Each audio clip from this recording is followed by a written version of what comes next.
notre vidéo expert, est de comprendre et de lire l'étiquette d'un isolant.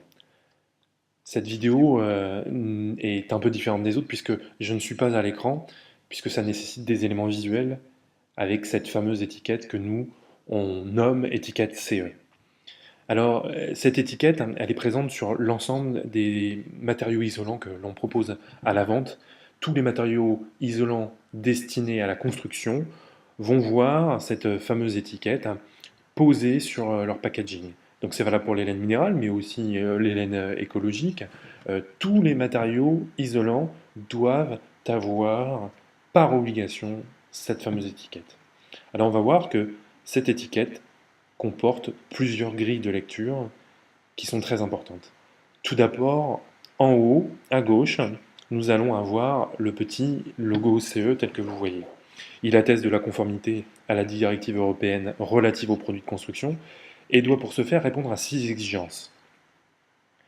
Voilà, il est surligné en rouge et ce logo CE est un critère important.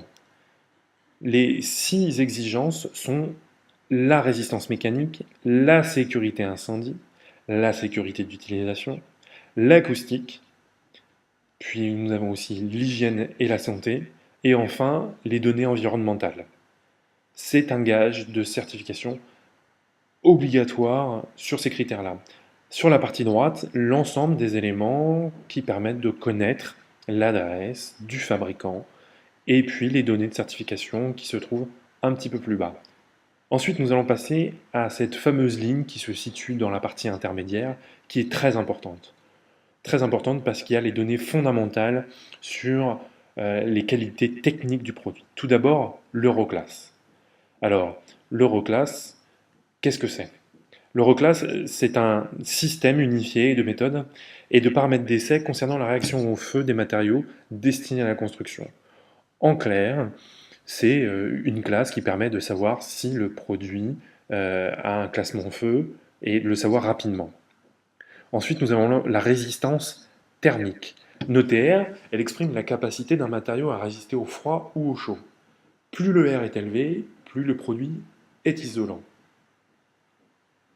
Autre critère important et même fondamental pour un matériau isolant, c'est la conductivité thermique. Elle est notée lambda et elle exprime le pouvoir isolant d'un matériau. Donc, on considère que c'est sa capacité propre à conduire la chaleur. Plus le lambda est faible, plus le pouvoir isolant du matériau est élevé.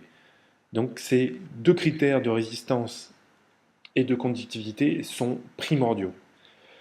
Ensuite, nous avons tous les critères dimensionnels du produit qui permettent de savoir la dimension soit d'un panneau, soit d'un rouleau, le mètre carré par colis, le nombre de pièces par colis.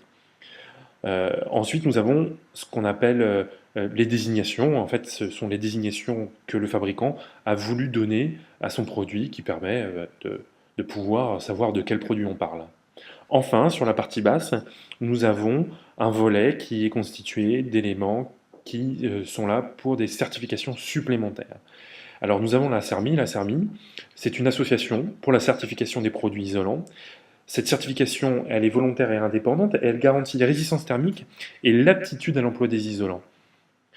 Donc, en conclusion, on s'aperçoit bien que dans les points essentiels sur cette étiquette produit qui se déroule sur vos yeux, des éléments importants, primordiaux, se retrouvent dessus. C'est peut-être même une des étiquettes dans le commerce qui a été le mieux ficelée. Pourquoi? Parce qu'on va très rapidement savoir quelles sont les normes qui s'y attachent. Donc, pour le coup, c'est la norme CE. Qui est le fabricant? Quelle certification le matériau possède? Et puis, nous allons avoir toutes les propriétés du matériau dans sa réaction au feu, dans sa résistance thermique, sa conductivité thermique, les critères dimensionnels, la désignation, tout est mis sur cette fiche. Donc finalement, on sait beaucoup plus de choses, même que, je dirais, un produit qu'on trouve dans le grand commerce, dans sa composition. Donc voilà pour cette vidéo expert. J'espère que vous saurez maintenant comment lire et analyser les différentes grilles de lecture d'un isolant. À bientôt.